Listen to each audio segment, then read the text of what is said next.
I felt trapped in a life that revolved around kids, chores, and the endless cycle of daily responsibilities. I never thought I would find myself in this position, but the allure of his body was too much to resist. It started innocently enough. My husband, Mark, was a good man, but life had settled into a comfortable but dull routine. We had been married for over a decade, and the spark that once ignited our passion had dimmed. Our church was a small one, with a close-knit community that felt more like family than a congregation. The new pastor, Daniel, had recently joined us, and his presence stirred something in me I hadn't felt in years. He was tall and broad-shouldered, with a deep voice that resonated through the sanctuary. There was a confidence about him that drew me in, and I found myself stealing glances during services, captivated by the way he commanded the room. As I sat in the pews, holding my children close, I couldn't help but notice how he looked at me. His eyes seemed to linger just a moment longer, and I felt a thrill run through me. It was wrong, I knew that, but the excitement of it all was intoxicating.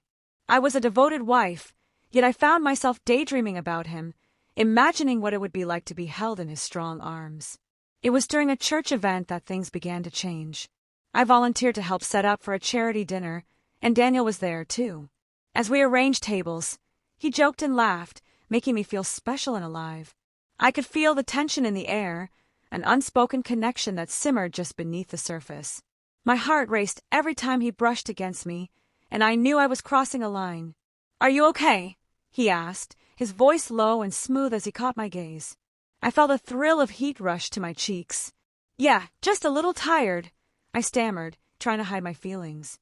But deep down, I craved more than just small talk. The night wore on, and the dinner was a success. As people began to leave, Daniel lingered, offering to help clean up. I was alone with him in the dim hall, and the atmosphere was charged. My heart pounded as he moved closer, and I could smell his cologne, a mixture of cedar and something warm and inviting. Then it happened. He reached out, tucking a loose strand of hair behind my ear, and in that moment, I lost my resolve. I leaned in, and our lips met in a heated kiss that sent shockwaves through my body. I was dizzy with desire, and for those brief seconds, nothing else mattered. But as reality washed over me, guilt crashed down. What had I done? I pulled away, breathless and terrified. "We shouldn't." He looked at me, his eyes dark and intense. "I know it's wrong, but I can't help it. There's something about you that I can't resist." My heart raced with excitement and fear. I was stepping into uncharted territory, and I could feel the thrill of the forbidden calling to me. Like and subscribe for more tales of unexpected twists, I thought, realizing that the story was just beginning. The days that followed were a blur of confusion and excitement. I couldn't focus on anything but that kiss. Every time I saw Daniel at church, my heart would race, and I'd feel a rush of warmth flood through me. I knew I was playing with fire, but the thrill of it all was too intoxicating to resist. Our next encounter came a few days later. I was volunteering again, and the church was quiet after hours. I was organizing supplies in the back room when Daniel walked in, his presence filling the space. He looked at me with a hunger that made my pulse quicken. "I've been thinking about you," he said, stepping closer. The air was thick with unspoken words, and I could feel the electricity crackling between us. "I shouldn't be here," I whispered, though my body betrayed me as I moved closer to him. He reached out, cupping my face in his hands. "But you are, and I can't stop thinking about that kiss." Before I could respond, he leaned in again, capturing my lips with his. This time, there was no hesitation. I melted into him, feeling the warmth of his body against mine. My hands found their way to his broad shoulders, and I pulled him closer, losing myself in the moment. It was exhilarating, being wrapped up in his strong arms. I felt desired, alive, everything I had been missing in my marriage. But as we broke apart, the reality of what we were doing slammed into me. "This is wrong," I breathed, panic rising in my chest. "I know it is," he replied, his voice husky. "But it feels so right." I pulled away, my heart racing. The thrill of our secret affair was intoxicating, but the guilt was suffocating. I was betraying my husband, my family, and my faith. Yet, the connection I felt with Daniel was undeniable.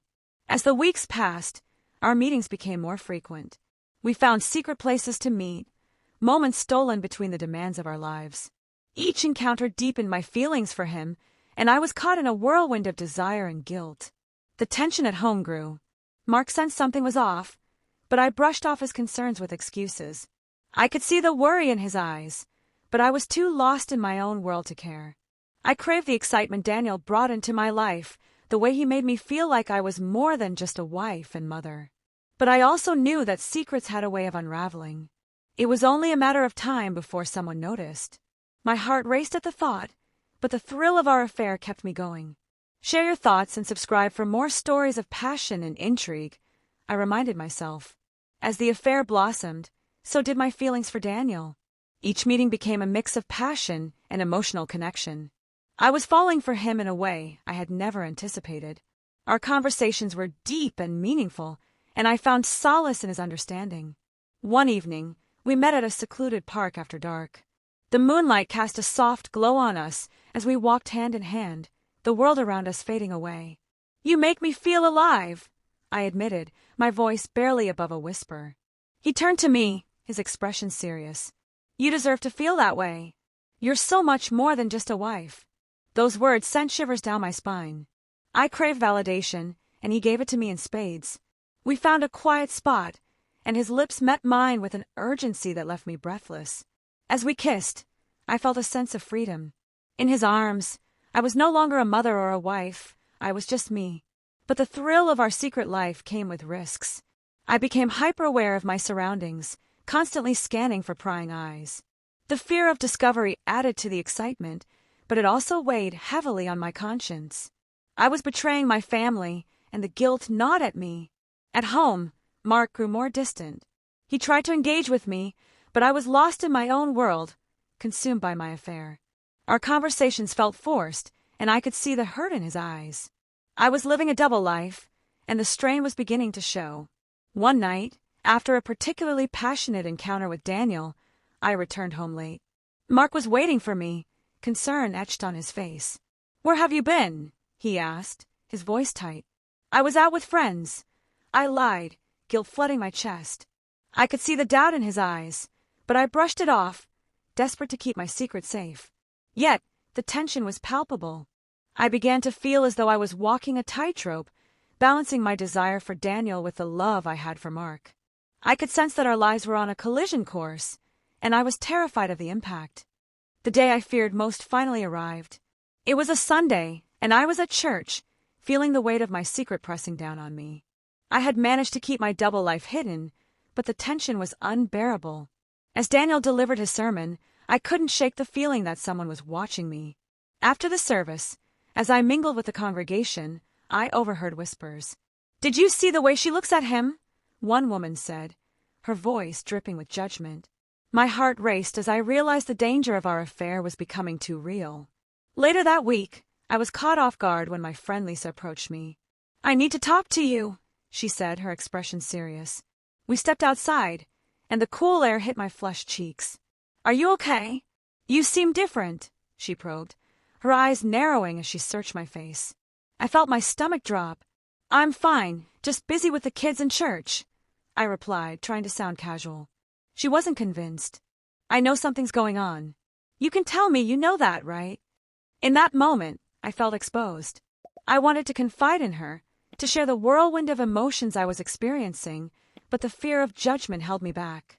"I promise, everything is fine," I said, forcing a smile. But as I walked away, I could feel the weight of her gaze on my back. I returned home, my heart heavy with dread. I was living on borrowed time, and the thought of being discovered sent chills down my spine. A few days later, everything came crashing down. Mark had been acting suspiciously, and my heart sank when he confronted me. "I know something's going on, and I'm tired of the lies," he said, his voice shaking. Panic surged through me. "What do you mean?" I asked, feigning innocence. He stepped closer, his eyes filled with hurt. "I've seen the way you look at Daniel. I can feel the distance between us. Just tell me the truth." The walls felt like they were closing in. My heart raced as I searched for the right words. "Mark, But he cut me off, his frustration boiling over. "Just admit it. You're having an affair, aren't you?" The accusation hung in the air, heavy and suffocating. I felt tears prick my eyes as the weight of my choices crashed down on me. I didn't mean for this to happen, I whispered, my voice breaking. Who is it? He pressed, his voice barely above a whisper. I was trapped, caught between my love for my husband and my desire for the pastor. It's Daniel, I confessed, the words spilling out like poison. The look of devastation on Mark's face shattered me. I had hurt the man who had stood by me through everything. The guilt was overwhelming, and I felt like I was drowning in my mistakes. Why? He asked, his voice trembling. How could you do this to us? In that moment, everything I had built began to crumble. I was faced with the reality of my betrayal, and I knew I had to make a choice. Would I fight for my marriage, or give in to the passion I had found with Daniel? Subscribe for more stories of passion and intrigue, I thought, knowing that my journey was far from over. In the days that followed, I was lost in a haze of regret and confusion. Mark and I barely spoke, and the silence between us was deafening. I had shattered our family, and the weight of my actions felt unbearable. Daniel reached out, wanting to meet and discuss what had happened. I was torn. Part of me longed to run to him, to escape the pain I had caused. But another part of me knew I had to face the consequences of my choices. We met at a coffee shop, the atmosphere tense and charged. As I sat across from him, I felt a mix of longing and guilt. I can't do this anymore, I said, my voice shaky. What do you mean? He asked, confusion etched on his face. I can't keep lying to Mark. I have to make things right, I replied, tears welling in my eyes. He reached across the table, his hand warm and comforting. But what about us? I thought we had something special. I took a deep breath, feeling the weight of my decision. We did, but I can't destroy my family for this. It's not fair to anyone. The realization hit me hard. I had been seeking something outside my marriage to fill a void, but in doing so, I had created a chasm of hurt. I needed to confront my own shortcomings, to find a way to reconnect with Mark. When I returned home, Mark was waiting for me. His expression was guarded, but I could see the flicker of hope in his eyes. Can we talk? He asked, his voice soft. I nodded, feeling a mix of fear and determination. I knew it was time to face the truth, to be honest about everything I had done. We sat down, and I poured my heart out, sharing my feelings of emptiness and the reasons I had strayed. It was difficult, but I could see Mark's walls beginning to crumble. He listened, his expression shifting from anger to understanding. I didn't realize how disconnected we had become, he said, his voice thick with emotion. We talked for hours, working through the pain and betrayal. It wasn't easy, but we both knew we had a long road ahead. I was committed to rebuilding our marriage, to finding a way to reconnect and heal the wounds I had inflicted. The road to forgiveness was fraught with challenges, but we took it one day at a time. I reached out to my faith, seeking guidance and strength.